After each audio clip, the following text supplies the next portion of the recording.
morning, Rancho. Shawn Gordon here, your host, and we have a very special episode coming to you from wherever it is that we are today.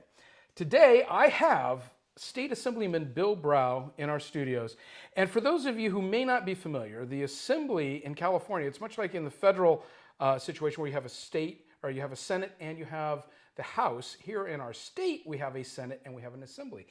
And Bill represents our district. Bill, thank you for coming. Thanks for having me. Oh, it's wonderful to have you here. I've seen you on the ballot a few times, and you've been in office for a little while. And I thought this would be a great opportunity for us to find out a little bit about your background and some of the accomplishments that you've had in the State House, which can't be easy when you're in a super minority, and kind of what's coming up. So why don't you tell us a little bit about yourself? Sure. I was born in Connecticut. My parents were teenagers, and they split up before I was a year old. My grandparents on my dad's side raised me. My grandmother, Depression era, taught me the small C conservatism, hard work, value of a dollar that stuck with me my whole life. It was me and her in high school. My grandfather passed away. Wow. All she had was a Social Security check, so we didn't have much. I ended up enlisting in the Army after high school. And then I put myself through the University of Connecticut on the GI Bill. Wow. And then I got into politics. I moved down to Washington, and Chris Cox, the former congressman from Orange County, hired me. I worked for him for 3 years, and then I worked on Governor Bush's campaign. He was elected president. I got a presidential appointment at the Department of Veterans Affairs. And being a Republican, we had a Republican president, Republican Congress. And knowing about Dana Point and working for the congressman from here, I wanted to settle with my family in Dana Point. So after the 2004 election, Michelle and I quit our appointments, and we moved to Dana Point. Thought we were done with politics. I opened up a small consulting firm, ran that for 9 years, and then in 2010, some local people in Dana Point asked me to run for city council, which I did. Fortunately, I got elected, and then the voters changed the term limits from 6 years to 12 years, and our seat opened up, and I thought I would go for it, and fortunately, the voters elected me. I'm in my third term now, and we're up on the ballot again in March in the primary. Wow. So, I mean, you came from, not to exaggerate, pretty dang humble beginnings. So, no, that's pretty impressive to overcome those kinds of things. Well, it's hard work, and many people have done it. Look, I've had a good life. I consider myself fortunate. That's what America's all about. Anybody can come from anywhere and be successful. That is a great thing about our country. So, you've got an election next year, but to date, so you've 3 terms you've been in? I'm in my third term. So, okay, so 5 years you've been in the State House. So what are some of your signature accomplishments or things that you're most proud of? Well, being in the safest Republican seat in a Democrat state, it's often hard to get things done, but I've really worked hard on making relationships with the other side of the aisle. My first term, Jerry Brown signed 8 of my bills. I did a pension reform bill for San Juan Capistrano. We did a Mello-Roos transparency bill. People in Mello-Roos districts couldn't find out what was left on their bond. Yeah. And so we ran a bill that they had to put the financial sheets right on the front website so any homeowner could click on it. That's how that happened? That's how it happened. Because I remember when it happened, I'm like, oh, wow, I'm almost done. Okay, well, thank you. So we've gotten some homeless bills passed. I just got a veteran, disabled veteran business bill signed by the governor yesterday.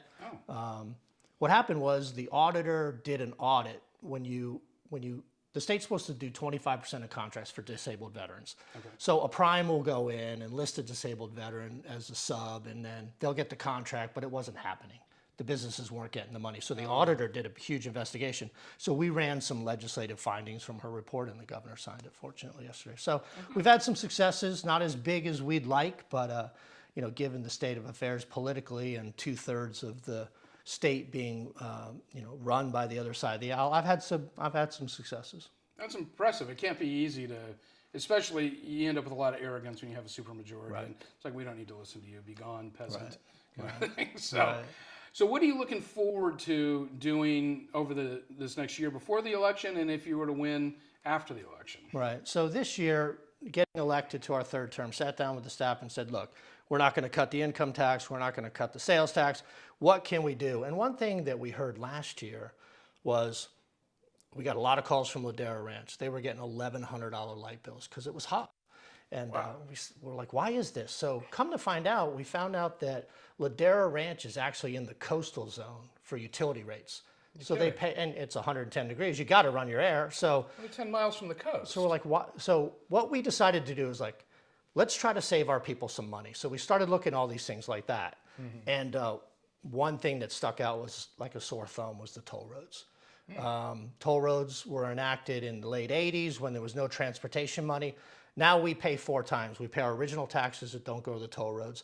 We have a Measure M2, which is a county half-cent sales tax, which is a great program, by the way. It's on the Ortega Highway Bridge, and they're doing the 405. They're actually doing projects. Then we got the gas tax, SB1 gas tax and registration fee increase that went through. And then the toll roads take, on average, $5,200 per single-family home as a fee, and then business is $4 to $8 a square foot. That all goes into the toll roads. But what's happened is they haven't built anything for 20 years. They had a road that was going to connect south of San Clemente before Camp Pendleton that we all supported. In the early 2000s, they were denied by the San Diego Regional Water Quality Board, denied by the Coastal Commission. They appealed to the Bush administration's Department of Commerce, was denied. And so they don't have a good success of building anything. And now they're trying, they did a settlement a few years ago with the environmentalists to take that route off the table. The transportation agencies, the planning agencies have taken that route out of long-term planning. And now they have this idea of cutting through the city of San Clemente, $1 billion road that will barely reduce any traffic. And so Senator Bates and I came out against it. We wrote a letter. We don't want eminent domain. We don't want to disrupt existing communities, go through HOAs. And there's evidence out there that that road is not necessary. So given all that, I ran a bill this year, AB 1273, that stopped their planning authority. What happened previously was Rocky Chavez, who was an assembly member from Oceanside, ran a bill to change the definition of State Route 241 to make it go up OSO. It was heard in the Senate, and the Senate committee chairman, Senator Bell, kept saying, we need clear delineation who the planning authority is in Orange County. And in the Public Utilities Code, it's OCTA. OCTA is the planning authority for the county. So when you have TCA trying to plan the 5, trying to plan tolling the 5, getting to the 5 is OCTA's jurisdiction. So my bill would have stopped their planning authority and just manage what you have. Because in the intent language, they were only supposed to be around for 35 years. These public-private partnerships are good when there's no government money. You know, the private sector will come in, borrow the money, build it, make a buck, pay off the bonds, and turn it over to the people for free. That's not happening here. The fiefdom has been built. They have more debt than 6 states. The current bond payments to 2050, 2053 will be $11 billion. Wasn't the whole thing supposed to be like less than $1 billion to begin with? Yeah, the numbers have changed. And funny thing is that, you know, there's not many critics anymore. The Orange County Register used to slam the toll roads all through the 90s. I mean, my former boss, Chris Cox, was painted with that. They would hammer the toll roads, but there's nobody out there trying to rein them in. And the fact that you have local elected officials sitting on this board making money, you know, some people have made $30,000, some people make $7,700 a year just being a board member. I mean, I don't see very many. I'm a conservative, small government conservative, but when you see that kind of money and no results for the people, nothing being built for 20 years, I mean, it's time to shut it down and rein it in. It's time for them to pay off the bonds and go out of business, and that's what my bill did. Well, that sounds like something I would totally support, and I think almost everybody that hears about it would, because it seems they're just completely out of bounds. And I know this is a huge topic, and there's just voluminous information in terms of different organizations and money getting passed around.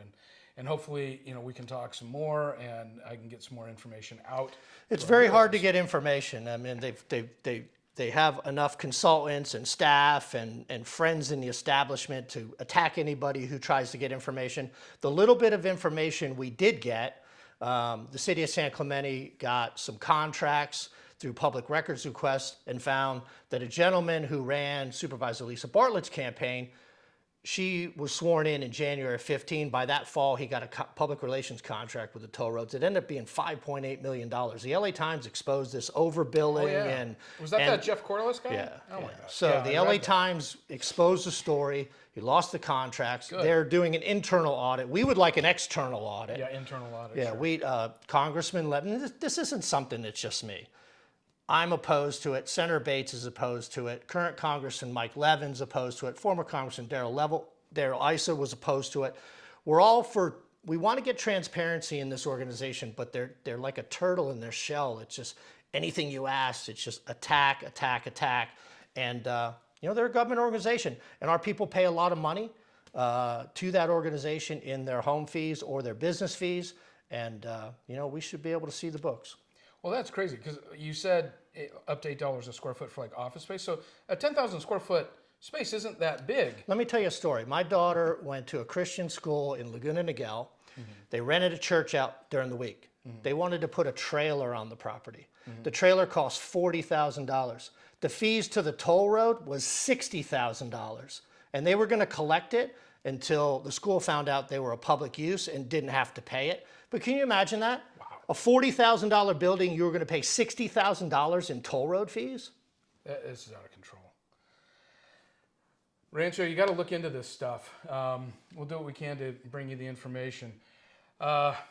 Assemblyman Broughs, thank you very much. Appreciate it. Really You know, I appreciate just you want to coming tell the people of Rancho, it's an honor to serve you. Thank you for supporting me in the past. And I work hard every day for our community up in Sacramento. I appreciate what you've done. Rancho, share this with folks. Facebook, LinkedIn, what is it? BitChute, YouTube, Twitter, MeWe, Gab.